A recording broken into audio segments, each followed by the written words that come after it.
Hello and welcome to YHTV's Trinity of Life. This is episode 48. I'm Christina Suzama, your host for this program. Thank you so much for joining me again as I continue to explore the wonderful world of healing arts, meditation, therapies, and the many modalities of helping each of us find balance in our individual journeys. We are always excited to meet those who are on the leading edge of creating change on this planet. And when I am interviewing our special guests at any time during this live presentation, you can feel free to ask a question or make a comment just by scrolling down on your screen and typing in your comment or question into the comment box, and make sure you press submit. And in doing so, it will show up on my screen and I will share that with our guest. And if you prefer to ask it personally or have any questions personally, please feel free to join us by dialing into our conference line at 323-476-3672. Again, 323-476-3672. And your ID to dial in is 607-393-pound. Again, 607-393-pound. And just to let you know, if that was a little too fast for you, that number will actually show up on the screen during our show. So without further ado, our special guest today is an individual who I met at the Natural Products Expo West last month here in Anaheim, California.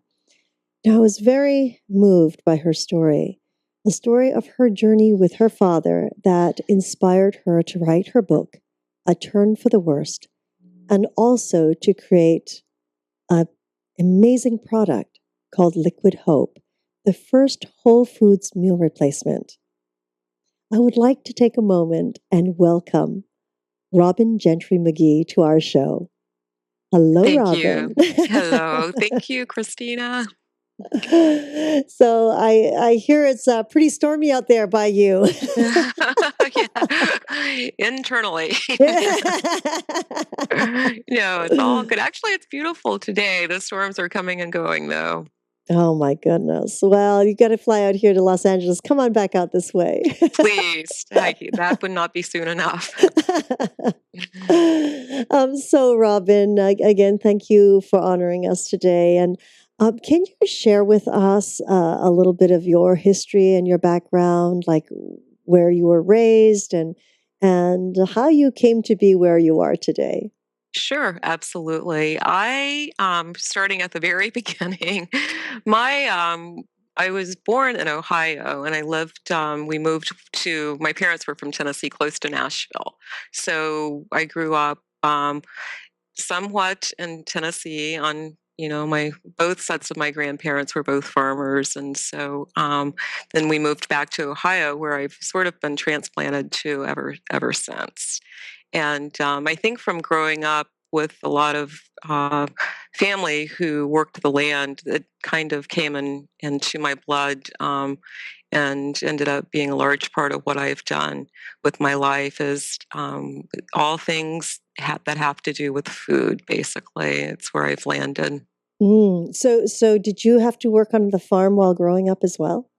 No, well, sort of. I mean, we would help in the garden and help with the canning and, spend hours and hours and hours on the porch breaking beans and getting things ready for canning. And my grandmother, those were the days where that's what they did. She would get up at 5 a.m. and start cooking this huge breakfast from scratch. She had one of the old cabinets where you grind the flour and then make the biscuits and, about 20 different ingredients for breakfast. And my grandfather would go off to work, and then she would start making lunch the same way. So everything was made from scratch. They butchered, they grew. I mean, it's what people have gotten back into, but it sort of skipped generation with my parents. My mother, could not get out of that situation and find hungry man dinners fast enough. That's funny. Oh, isn't that funny? Canning, my goodness, because, being raised myself in Vancouver, Canada, we have the strong seasons as well. And I can remember in the summer going into the Okanagan Valley and buying flats of fruit and everything and bringing it back to can. So we'd have wonderful fruit Absolutely. in the winter time, you know. I know, isn't it wonderful? And, I remember my grandfather would take big bushels of vegetables and fruit down to the farmer's market at the courthouse on Saturday mornings. Now farmers markets are, thankfully over the course of the last few years, they're becoming the thing to do again. So it's interesting how we're kind of going back to the origins, I believe, somewhat in this country. And I think it's a really good thing. Absolutely, absolutely. That's my favorite time is Sundays at the farmers market. Absolutely. Mine too. Yeah, the only difference is now living in Southern California, we kind of get our fruits and vegetables year round now. I don't need to Yeah. can. Exactly, lucky you, right? So what a lovely background that is, and to grow up with such great great food and such a grandmother that believed in that and was willing to wake up to do that. Yeah, absolutely, it was wonderful. So from that point, what areas did you go into in school or in your studies? Well, I have a degree in communications, but I have been and actually when I was going through, the program, I was trying to figure out what I wanted to do, and I've always I mean, I started cooking very young with my grandmother and making everything from scratch, so it came very natural to me, and I've never really used recipes. I love creating, just finding ingredients and throwing them together and seeing what I can come up with. Um, so I wanted something different, so I thought, communications would be good, and actually I did a little bit of, just, a couple of quarters of broadcasting, and a friend of mine said basically you would make a great food stylist because you have all this food in your background and you like communication industry. So at that point in time I wasn't sure what a food stylist was, but I researched it and I thought this is really cool. So then I began to work as a food stylist, but I still picked up catering jobs and I was always in the kitchen. I ended up working in a health food restaurant when I was pretty young and worked my way up to kitchen manager and then chef. And then I started working at a couple of different private health resorts as chef and really went back to catering pretty large scale. I was doing backstage catering for a couple of amphitheaters in the summertime, backstage catering for the musicians and artists that would come through. And then I opened a restaurant, an organic Whole Foods restaurant. Wow. When was When I that? was that was it was 2000 and it was around 2000, I believe, when I 2000. opened it, and I was about 5 years in business, but I really did it. I got the space because I needed a larger place to cater out of, and I was doing private parties. But we created a beautiful space, and people kept saying you should open, open. You should open to the public, and like a crazy person, I did. And we opened for lunch, and then we opened for dinner, and then we opened for Sunday brunch. And, before I knew it, I was working 7 days a week, pretty much 90 hours. But I was the only organic Whole Foods restaurant in my town, and I had a very loyal following. So, my customers became my friends. And, it was great. I loved it, but it was just too hard for me. We live on a little horse farm, and we had horses at the time, and I wasn't spending any time doing anything else I loved. So I just decided to close the restaurant because I needed a break. I needed to find balance, and I really, really, really wanted to get out of the food business after that. I swore I would never go near a kitchen again. That was more than enough, right? It was more than enough, yeah, but it was wonderful because that 8 years later, I still run into my customers, and the first thing they say is, "Oh my god, I wish you would open another restaurant," so it's nice to know that my restaurant made an impact on people, they remember it. Yeah, that's wonderful. So is it still there or not at all?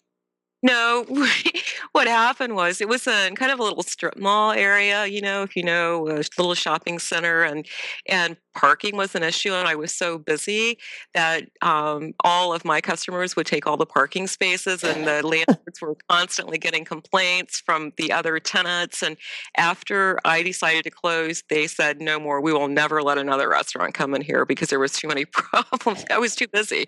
Imagine that. Well, I think they were very fortunate. It brought business. It's funny I because a business know. like yours would bring the business in for the other people who, unless they're a fast food chain, they might not. Right. No, it wasn't. I mean, there was no competing businesses there. So that, yeah, I thought that odd too. I mean, if I'm of the mindset that if one person prospers, everyone prospers. So it was difficult. So no, it's gone. But what I did, that the name of my restaurant was Just Great Foods, and It's great. before I right, even before I had my restaurant, I created a line of vegan and vegetarian organic whole foods entrees that I sold to various local grocery stores and health food stores, and that brand was Just Great Foods as well. So I had my restaurant, which continued to be Just Great Foods, and now actually I have a line of soups that is co-packed by someone else. The local market actually produces them for me. I created the recipes and went in and worked with their kitchen staff. So now it's Just Great Foods from a Conscious Kitchen. So I still have that line, but I'm not working as hard anymore, which is great. Well, bravo. Oh my goodness. We're going to have to collaborate with you in some form on foods. I, I would love that. So you became a chef, you had this restaurant, and then you went actually further into foods. And Yes. can you tell us about that? Yeah, I will. Kind of what the transition of where I am now and what I'm doing. When I closed my restaurant, very shortly afterwards, my father um, suffered a traumatic brain injury. And it was literally less than a month after I had closed my restaurant. And that completely changed the course of my life. And he was in a coma. Basically, they said there was very little hope for him, and we should just pull the plug and let him go. I obviously didn't want to do that because I loved my father very deeply. And I started looking outside of the options that Western medicine was able to offer me. And I looked at numerous things, and I researched so many different modalities to try and address, the coma, how to get him out of a coma. If he survives, what do we need to do? And one of the things that I looked at, and this was many months into the brain injury, actually, I picked up a can of the food, and I use the term very loosely, that they were pouring into his feeding tube. He was on a feeding tube from the time he actually had the first surgery for his brain injury. So And how long was he in a coma? Because this was a head injury, and then yes, you said that you started looking further into it many months later. So was he in a right. coma for several months? No. I looked into early on. I started looking into like the whole coma and rehab for brain injuries. Hmm. So the progression was he was only in a coma. He was in a coma probably between around 6 and 8 weeks, maybe 9 weeks. Wow. But I looked at various things such as um, doctors would come in and stand around his bed and talk about how horrible he was doing, and how there was very little chance for him to survive. They would come in and stick pins underneath his fingernails and toenails to try and elicit a response from him. So much to the point that he had these huge bruises under his nails, and I just lost it, and so early on. And I believe that even though people may be comatose, they can still understand Hmm. Hmm. what's going on around them. And based on research that I did, Um, so I did things like ask the doctors and even visitors who would come if they had anything negative to say to go outside. Do not talk around his bedside. My father was a musician and he loved music. We would bring in CDs and play music for him. He was a singer. We would sing to him. So I did all of these things trying to kind of stimulate his brain or let him know that we were there. And so those were the things that I did early on. Even though I'm a chef, even though I've studied nutrition and worked in whole foods all my life, all my working life, it never occurred to me to look at the ingredients on the feeding tube formula. And that's why it took me so long. It was probably 12 months or more into his injury before Wow. I ever picked up the can. And I only did it one day. I was bored. I read everything. I used to go with him almost every day and sit with him, and I had read everything, and I picked up the can one day and I read the ingredients and I flipped out. The first ingredient was high fructose corn syrup. Hmm. Hmm. And I said to my mom, this is why he's not getting any better. I Right. mean, that's what I believe. How can this help his physical condition, or his brain for that matter? I mean, how is this supposed to do any good for him? So I thought it would be easy. I said, Mom, we just need to find a formula that's healthier, a real food formula. And I came home and I started doing internet searches. I looked all over the town that I lived in, health food stores, markets, trying to find something for him. And what I found was amazing. Absolutely nothing existed. Mm. Nothing. I Mm. couldn't find anything. So I went and had a talk with my DO, who is also an acupuncturist and aware of some things. And I basically told him that I wanted to create a feeding tube formula for my father. And he was open to it. He said, you need to find a good internist because my dad had 24-hour day care. And I was able to find a doctor who said, I really don't understand what you want to do, but it makes sense to me. Now that you explained it to me, I can understand what you're saying. So, after I put a note in my dad's chart, basically saying that he wasn't responsible if I killed my father for creating this feeding tube formula, that he would be willing to oversee the process, and he did. And then I started studying, looking at utilizing functional foods or the food as medicine model. So, I looked at the various ingredients that had health promoting properties, and the formula that I put together, which we called Liquid Hope in my family, had a number of ingredients that I thought would be good for various things that was going on with my dad. And I made it. I figured out how to get it the correct viscosity, the consistency for the feeding tube, which was no small feat. It took a while to work all the kinks out, and we started giving it to him. We replaced one can of the formula of one serving of my food of Liquid Hope with one can of the formula, and we worked up to probably transitioning over a course of a 10-day period to let his body readjust to real food. And within 6 weeks, physically, he was a different person. The doctor that I was working with called up and he basically said, "It's a miracle what you've done." And, my reply was, "No, it's no miracle. It's simply nutrition." Hmm. So that is kind of what led to the work that I'm currently doing Mm. with food. So your father, he actually stayed in the hospital. He was in and out. It's such a long story.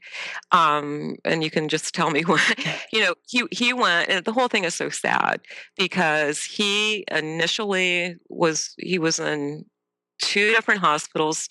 The second hospital was to get off the ventilator, to wean him off the ventilator. And from there, I tried to find, they basically said, take him to a nursing home. They didn't think that there was that there was no chance of rehab. And I would not give up that fight. And I found one doctor who was willing to take him in at the Rehab Institute of Michigan, which is a great facility for brain injury, if I can say that hopefully. But Well, we're promoting something really good, so. maybe I should have said that. But when they took him in, they said, we don't really know. We don't think that there is anything we can do for him. But, one doctor saw something in his eyes and he said, we'll give it our best shot.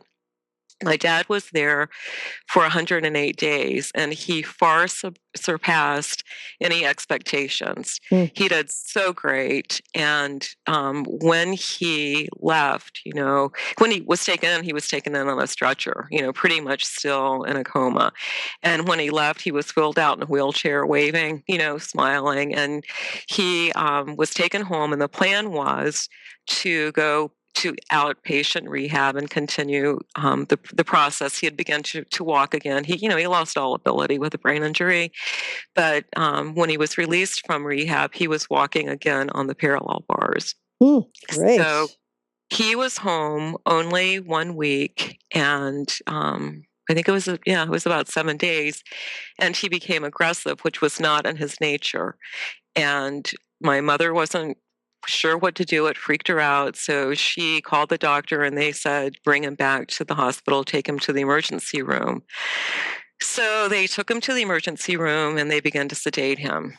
And we were, Brian and I were on vacation at the time, and my aunt had called and told me what was going on. And I tried frantically to get a hold of my mom, and I finally did.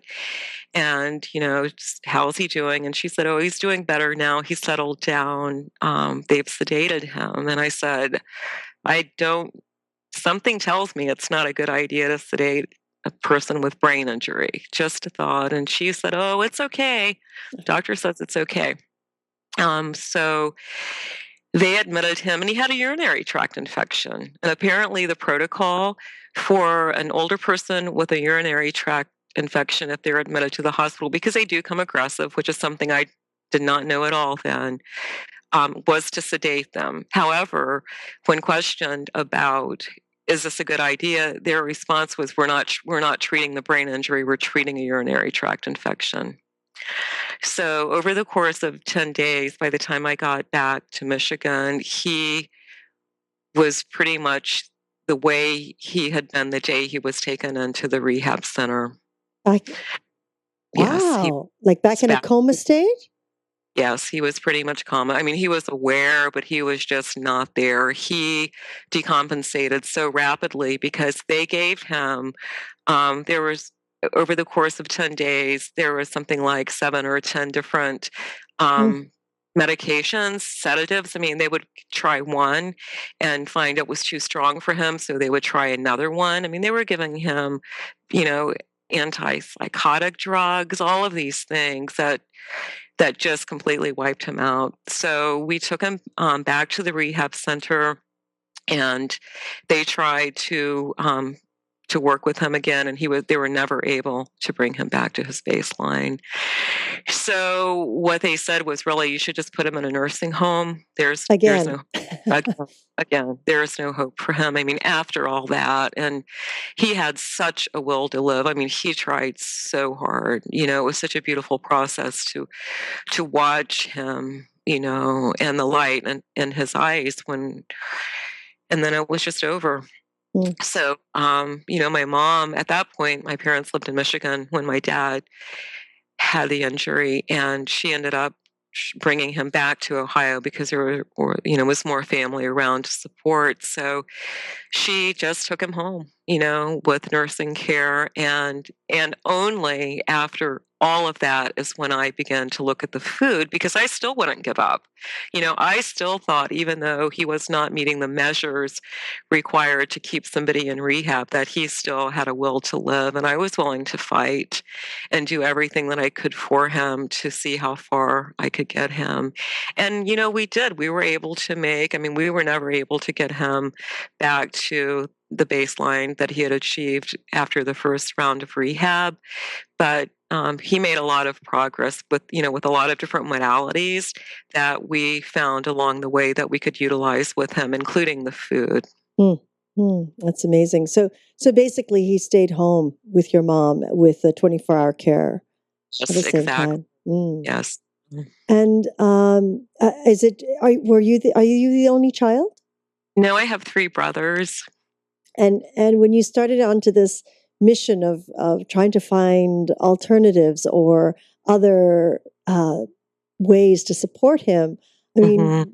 mean, did you have their backing or was it tough?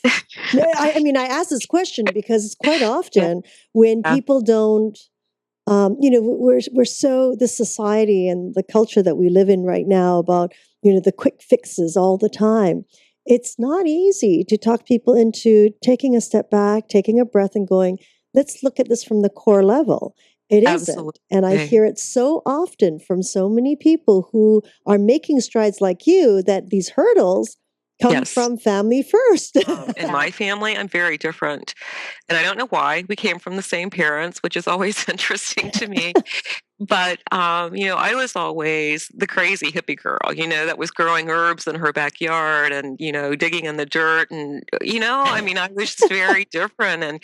And so when I started going down this road of, hey, I think that I can create this feeding tube formula for dad, they were like, oh my God, what are you going to do? You're going to kill him. You can't do that. Seriously. And I'm like, well, he's already dying. I have to do something. So initially, there was a lot of resistance, not from my mother. My mother was, she was scared, but she was also too scared not to because she knew he was losing the battle very quickly, right? I would say there was more resistance initially from my brothers, but very shortly after I started this process, and they started seeing the transition in his health, they were so on board. And my dad he went in and out, excuse me, because various things would come up. And he was in and out of hospitals. He kept getting recurrent urinary tract infections, early on, sometimes. So he would be in the hospital for 2 or 3 days here and there, and they would always put him back on the commercial formula. And so one of my brothers said to me, after one of the visits, is how soon can we get him back on your food, right? So yeah, they changed their minds, but it was tough. It was very hard. I felt very alone for a while. Your mother must have been ecstatic when she saw the difference. She did. I mean, and my mom says that she totally believes that it extended his life for about 3 years. Wow, 3 years. Wonderful. Yeah. Amazing. Now, of course, as you were making up these concoctions, Yes. as you were making these concoctions, do you did it yourself, or you solicited help from dietitians or I did. Well, nutritionalists? I did it myself early on. I mean, you have to understand, I had no idea what I was doing. I did a lot of research, and so in theory, so here's the thing. In my opinion, and this is how I looked at it, was if he were healthy and he would be eating 3 rounded meals a day, hopefully healthy. And so, what has changed? Just because he's getting his nutrition through a feeding tube, why should he not still be eating a wide variety of food? I didn't understand. So that's the platform that I worked from, was just if I wanted him to have a healthy diet, what would I give him? So I first just started making it, and I ran into resistance with the 24-hour nursing care that he had because they didn't understand what I was doing. And even though I had the support of my family at the time, and there is something called Patient's Bill of Rights, and we had a right to do what we wanted to, basically. But the home health care people, there were a couple that understood it, but for the most part, they did not understand. So I finally decided that I needed to involve a registered dietitian to evaluate the formula to make sure that it was properly balanced nutritionally, and that it had the proper calories, the amount of fat, the carbs, protein, that it would be okay to give him. And I only did that. I mean, I felt it was fine, but I needed to do that to plead my case for the home health care people. Hmm. And I did, so I began to work with a registered dietitian at that point in time. I is that hilarious? Yes. It's like first is the hurdle of family, then it's the hurdle of the No, the medical nurses. community. Absolutely. Absolutely. That's interesting.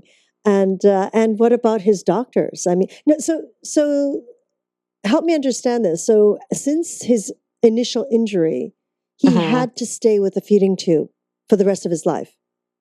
Well, again, throughout I have this in my book because it was there were so many twists and turns along the way. So initially they told us he would always have to be on the feeding tube because what happens a lot with brain injuries is it affects the swallowing mechanism. Yes. And it's frequent that happens. So because of that, they basically the speech therapist they said he'll always have to be on the feeding tube. We were able to get him off the feeding tube at one point in time. Kept working with him, and they do a swallow study to make sure everything's working properly. And we kept working and took him back in for an X-ray for a swallow study one day, and they said, "Yep, he's swallowing just fine." So we were Wow. able to get him off the feeding tube. What happened though, you have to understand, even though he did really great physically, the brain it was a very severe brain injury, and he was in bed a lot. He wasn't moving a lot, and we weren't able to do things at home that could have been done with him if he were in rehab, because they're specialized and the exercise and all of those things. So, he had issues that kept popping up, and he never really fully gained an appetite Mhm. after the brain injury. We would try to get him to eat, even though he could eat and swallow, he would eat little bits of food. So at one point in time, they put him back on the feeding tube after some occurrence. I don't remember what happened, but again, it was a very long road. So he was kind of up and down. Um, so he was off for a while, but then he ended up going back on the feeding tube. Mm, wow. And by this point in time, you had to make each meal each day. Well, what I started doing, because obviously that is very, very time consuming, and um, even I was working at home. I was doing it in my kitchen, and getting it thin enough for the feeding tube, took a very long time. It was a process. So I would make it about once a week to every 10 days and then put it in individual containers and put it in the freezer. So Hmm. my mom could just then take out a day's worth at a time, gently warm it, and then give it to him. So I did it about 4 times a month. Wow, that's real dedication. And so this whole process went on. And when did you get to the point where you decided to actually make it into a product? Well, I never really set out to do that. What I found was I saw such rapid physical healing. The difference was night and day. Even with my dad, things that were going on with him before the brain injury, because his diet wasn't that healthy. He's from the South and he loved Southern food. And so all of these things that were issues before the brain injury, what his medical team decided through blood tests were were normalizing. Mm, So they actually took him off a lot of the medication he had been on before the brain injury. And, that's when I started looking at, there is really something to this. And I ultimately felt that his trauma and suffering was a gift for me because I then knew what I needed to do with the rest of my life, which I thought at that time was to work with nutrition and food and try and help people find a healthier way of being through diet. So I went back to school at that point in time and studied integrative nutrition, and I did a healing with whole foods program in California, and I studied with the Mind Body Institute in DC, their food as medicine program. And I set out to just start working, doing consulting and teaching cooking, working with my community in that respect. But what happened was I started getting a lot of requests for this feeding tube formula. People found out what I had done, and the amount of emails and phone calls that I began to receive was unbelievable. So I thought, I need to try and make this available so other people will have an option, which I knew what it was like not having an option. So that is when I set out to try and figure out how to commercialize this formula and get it on the market. mm, mm. Wow. And As I keep thinking of your book and the events that you've gone through, as you know, turn for the worse. But I truly feel that that turn for the worse is really a gift to society that you've come through with. I think it is, and my dad, as I said, he lived for 3 years and he passed, and even the what happened to him at the end, was such a tragedy. I believe so. The only comfort that I have in the whole situation, because it's still, I think about it and it's so heart-wrenching because my dad was such a great person. And just to see his life change and my mother's life change and all of our lives change in one moment in time, that the only thing that I hold on to that I can make sense of it all is this. What I am doing now is my father's greatest gift to the world. And I honestly believe that. Mm-hmm, mm-hmm. Yes, the gifts that come out of our hurdles. Okay, this is Robin's book, A Turn for the Worst, which is a very easy read. I mean, it's a lovely read, Robin, that takes you through her journey with her father, and through it, she gives so much information. I love the page of the breakdown of the medications Yeah. and the side effects, which, Mhm. I'm reading this and I'm going, oh, I wish I had this a few years ago. Because I'm looking Exactly. at it going, oh, I like this comparison here. And you know how Mhm. many friends of mine are on Ambien? You know? Exactly, and do they know what it's doing to them? Exactly. The buildup. And really, it does, they may not feel it at a younger age, but it does build up in the system, I believe, anyways. Absolutely. um, but also the wonderful the way you've added what people need to know immediately, like the patient's bill of rights. Mhm. The way you have just laid it out so perfectly for everyone, so that they know what they are able to do for themselves or Absolutely. their loved ones. And I mean, I would suggest people read this before anything happens.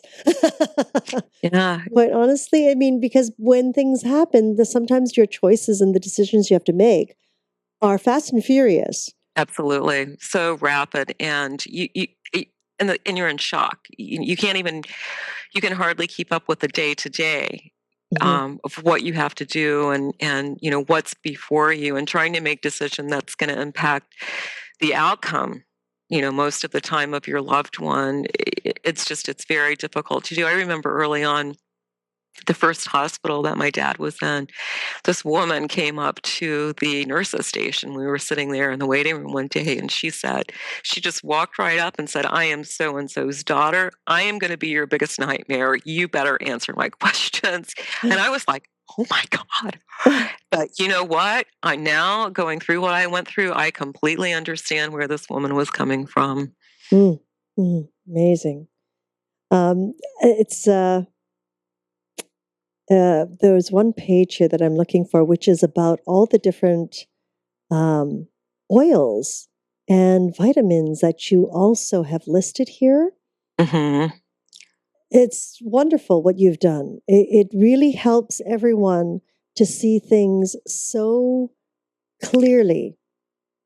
Um, what all the different supplements and support that they might Hmm. need and they might want to actually use. Right. Yeah, and that, we put that there because we found, some great information. It's all research. I think we cited all of the research on everything that we have listed. So we're not making any claims. We put in the information that we found, and the research to back it up, and even the drug chart, the comparison chart that we put, Hmm. um, that is actually something that my husband created for a meeting with my father's neurologists, because I was very convinced that some of the things going on with him were from side effects or interactions of some, at one point in time they had him on 17 different medications. Wow. And they refused to believe that that could be the case. And I demanded a meeting. I have to have a meeting with you. We have to talk about this. And, I had to go through many people who completely dismissed me and said, you have no medical degree. You've been spending too much time on the internet. I mean, they treat you like you have no clue what's going on. And so we made the chart, and we took the chart into a meeting with 2 neurologists, and they looked it over. And their reply was, in our 25 years of practicing medicine, we've never seen a patient experience these things. And I said, well, have you ever looked? Have you ever looked? I mean, how do you know, right? You're writing things off, contributing them to the brain injury. Right. How do you know they're not side effects? So what they did, and after we basically said, we demand you start taking him off all medication that's not necessary to keep him alive. So they started taking him off one by one. Amazingly, many of the things that they contributed to the brain injury started to go away. Bravo. Bravo. Well, and it's also, you're willing to take the chance as a family. Absolutely. And that's huge, because they don't want to be held liable for any. Absolutely. Right. And it all goes back to patient's bill of rights. And what many people don't know is you do have rights. And if the doctor, and when you go into an emergency situation, you don't go in with your own doctor. You're assigned doctors that you've never met before in your life. They don't know you. They don't know your family. They don't know your history. And so you have a right, we all do, that if you're not happy with the medical care you're getting, you can fire your doctor and demand a new one. That's a right. And I mean, all to it, we have a show every Tuesday called The Magical Medical Tour. And interestingly enough, my co-host, Dr. Glenn Woolman, is an emergency care doctor. So he's been there for a while. And though he also has many years of studying the other philosophies of Eastern medicine as well. So he's now a medical guide, and he is able then to work with people like yourself, to create the balance, to say, I do believe that there are things in both the allopathic medicine that is there for a reason. It's like, if it's an emergency and you need to stop the bleeding, you need to do this, you need to do that. Great, all to you. But in time, as you say, it's starting to wean them off those items that are no longer necessary to keep that balance. Absolutely. Too much of a good thing, creates imbalance. Exactly. No matter what it is. Absolutely. Right. Even with the herbs, and if it's too much carrot juice, it creates a different That's right. alchemy in the body. And, That's exactly right. Yeah. And that's what people don't realize too, is, even with supplements and herbs, there's interactions. There's interactions with medications. So, you have to be very careful, whether you're working with yourself or your loved one. You need to consult with your medical practitioner, or find a means of making sure what you're doing is it's going to be a good outcome, I believe. Yes, absolutely. So Robin, that's Robin's book that I just held up a little moment ago, and I just want to hold up the packet of Liquid Hope, which is right here, and I think the light. Oh no, you can see it right here. It's in one of these, like a foil packet, and this is one serving of Yes, it. it's one serving. I mean, it is amazing. If those of you who are, who've had other supplemental beverages out there, this has, it's like garbanzo beans, green peas, carrots, whole grain brown rice, flax oil, whole grain brown rice protein, sprouted quinoa, sweet potato. I mean, doesn't it sound yummy? Miso, whole soybean, organic rice koji, sea salt, Blue Ridge Mountain well water, even the well water. Those are all the ingredients in the miso, actually. That's amazing. That's the miso, yeah. The organic soybeans and the koji and the well water, all of those are ingredients that's in the miso. Oh my gosh. That's the other thing with the, I want to point out there's so much soy controversy, and I'm not a fan of processed soy at all, but there is a lot of research in using miso, and it's been used, as as you know, Oh, and yes. cultures for many, many years for the healing or for the good properties, I should say. So, we chose to put miso in the formula for many different reasons. And so some people look at it and go, oh, it's soy. And I'm like, it's soy from miso. It's different. It's fermented soy. Yes, and what's very interesting is the soy products that I mean, this is my belief because in Asia, we've had tofu and a lot of soy props, soy milk for years and years. Yes, You don't hear of people becoming soy intolerant. It's exactly. only in this country with all the it could be an over processing of the Hmm. food where, in Asia, it's like you take the soybean, you boil it down, you wring it out, and there you go. That's your soy milk. Exactly. There's no additives, there's no vitamins added to it, there's Yeah. nothing, Yeah. you know. And if you want it sweet, you add the sugar. If you want it savory, you add the salt, and Right. it And I becomes your think you have a good meal. point. I think it's the over processing probably. Yes, and the miso that we get from our friends in Japan that their aunts or the previous generation still make today, it's preserved with the wines and everything Mm, is very and salt and very natural, very yes. different tasting from what Yeah, you would buy off the shelf here. absolutely. Right? There's no MSG, nothing. It's Yeah. so basic, and then they grind barley into it, and so Yum. yes, it's a very Fabulous. so when I saw miso in this, I was thrilled. And Yes. I mean, you have broccoli, almond butter, kale, garlic, turmeric. I mean, these and ginger, wakame, and vitamins. Mm-hmm. Everything is in, and this is a puree, isn't that right? It is. It is a puree. It's actually created for, even though it can be used as a meal replacement. When people think of meal replacements, they think of something sweet because there's so many sweet beverage meal replacements on the market. So it's savory, obviously. Reading in the ingredients, you can tell it's savory. It's best if you're going to use it as a meal replacement. It's best eaten kind of warmed as a soup, or I have used it with coconut water in the blender, and kind Mm. of sweeten it up a little bit when coconut water has some good properties. So, you can make a smoothie out of it if you do that. Or some people may like just drinking a savory drink. I guess it just depends.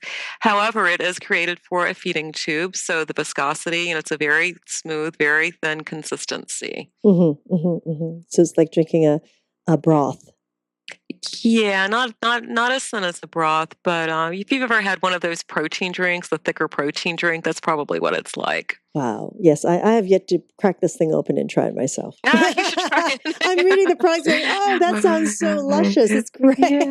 Yeah, and, I was obviously, the taste, was not the first thing that I was going after, Well, if it's going which through a makes me feeding shudder. tube, well, but if it's going through a feeding tube, they don't It taste it doesn't anyways. It matter. doesn't matter. Exactly. That's right. So, that wasn't the taste profile was not really on my radar when I got, Yes. we kept going through R&D, and the final R&D prototype that I got back and I tasted it. I'm like, wow, this even tastes good. So double, bonus, I can sell it as a meal replacement too. So we are.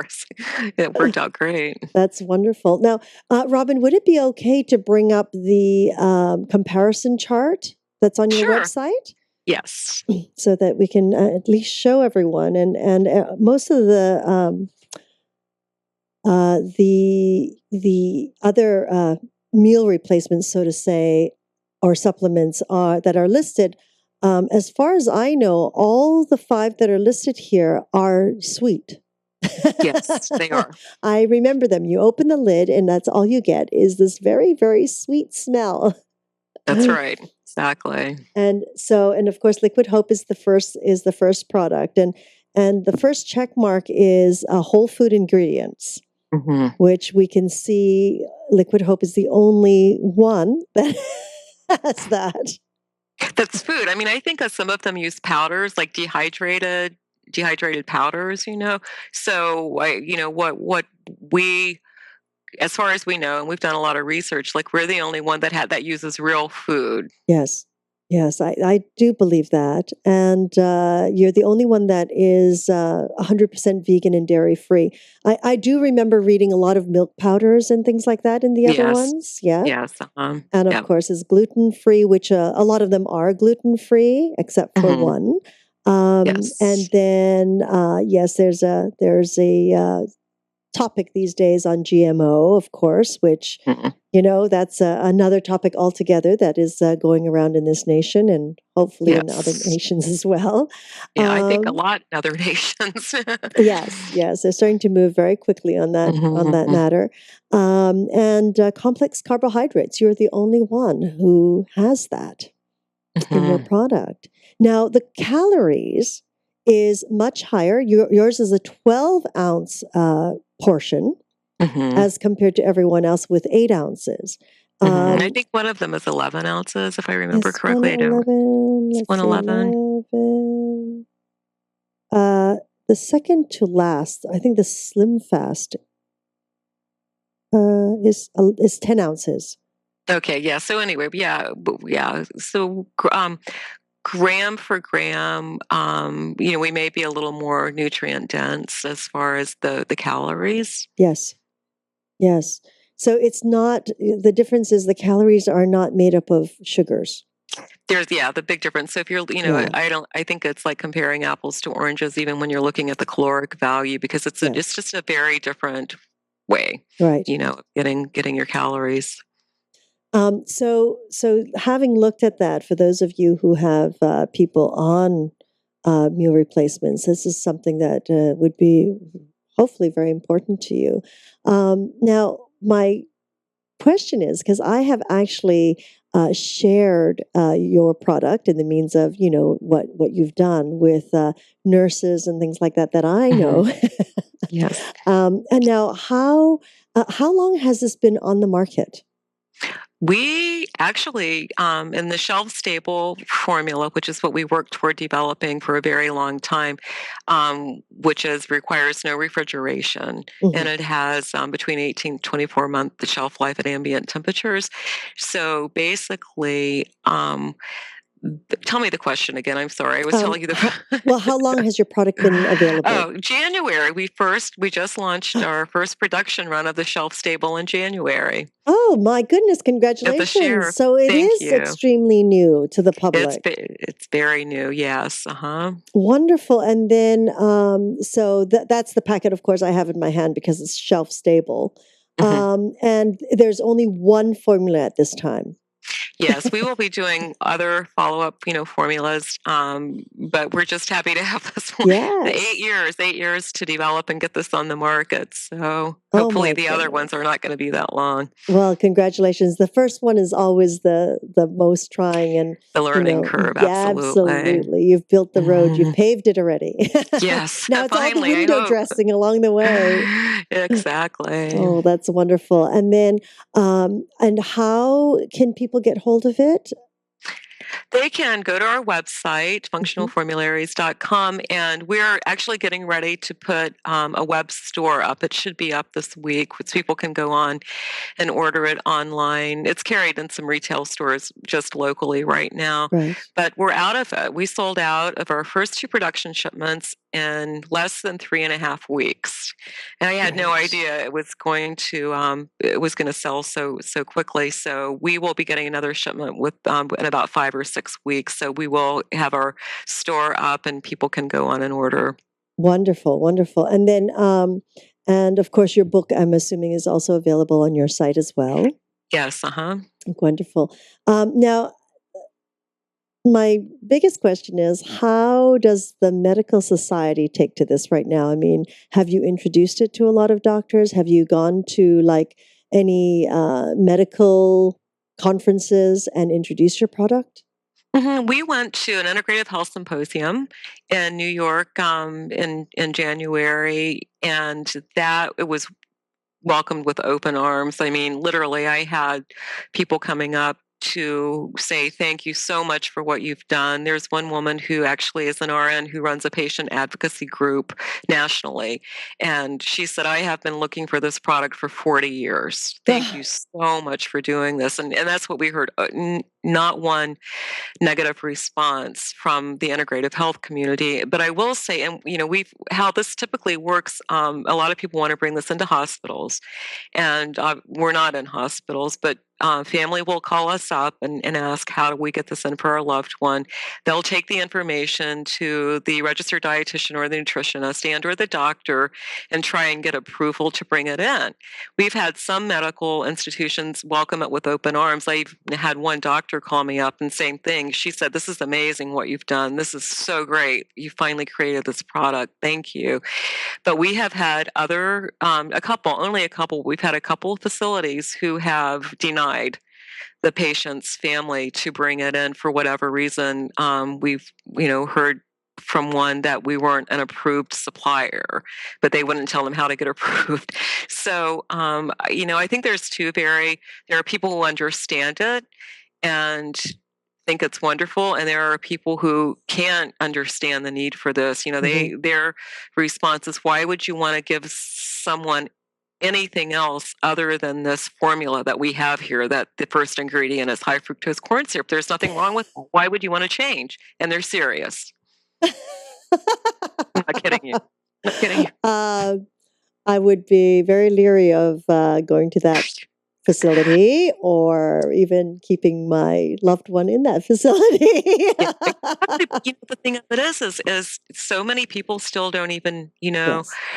they don't even know. They don't know. Yes. And it's very interesting. So I am on quite a journey. I'm telling you, I'm learning a lot.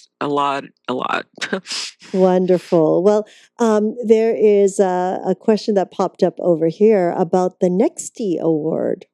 Yes. Can you tell us a little bit about that? Yes, I would be thrilled to. We at Expo West, which is where I met you, there is something called the Nexty Award, which is given once a year, as I understand it, I think there are 3 categories, and there were 61 products or 61 companies nominated this year out of, I think something like 6,000 people, products at the show. But we were nominated for a Nexty. Liquid Hope was nominated. Isn't that wonderful? Congratulations. That's wonderful. Now, have they given away this award yet, or is it a voting system? How does that work? It's open for voting. They just opened up public voting a couple of days ago. And so the public can go on and vote. And then there's also an Editor's Choice Award. So apparently there are 2 different awards which are given at the Expo East show in the fall in Baltimore. But I think the winner will be announced in June. So we're hoping that Liquid Hope, can at least get a start out of the gate. There you go. Well, we'll definitely tell everyone to vote for you. So we go onto your site and we vote for you there, correct? There's a link. I think there's a link on our site that takes you to it's called the next page, I think, but it takes you to the page where you vote. Fabulous. Well, we'll figure that one out for our people. Thank you. I should have a link, but I don't have one up here. Yeah. Well, maybe what we can do is on our side, for the YHTV side, we have the direct link to your website. And possibly what we could do is on that as well, we will ask our viewers to vote for you and include that link. That would be awesome. Thank you. So that's wonderful. Now, because we're coming to the top of our hour right now, Robin, what would you say what would you like to share with people who might be going through what you went through or in similar fashion? Is there something that you would really, really want to share with them and have them keep in their back of their minds or in their hearts, just to keep focused and help them through their time? Yeah, I think so. For me, it's pretty simple. It's to never give up hope. Number one, and there were some dark days that we had with my father, and loving, having such a relationship and seeing this transition, it's very difficult. And I had a conversation with my aunt, and one day I was just very sad, and she said, "Robin, where there's life, there's hope." And I've always remembered that, so there's always hope. But also, do not be afraid to ask questions, because follow your intuition. If you feel something isn't right about whether it's the care, whether it's a medication, we all have intuition. And if there's something that doesn't feel right to you, find out what that is. Where is that holding at, and what do you need to do to feel at peace with the situation? And I think that's, it's our inner radar. And if we do that, I think that we can't go wrong. Wonderful. Thank you so much. Robin, from the bottom of our hearts, thank you so much for sharing your amazing journey and story of your father. We're honored. It was very personal, and you were so open to share that with our audience. And we feel very honored by this, and also for this gift that you are bringing to the world.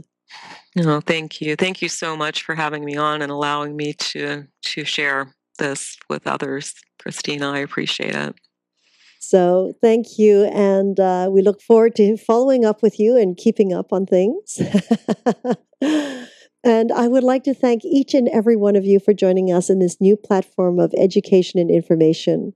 We are grateful for your continuous support and look forward to hearing your feedback on how we can serve you better.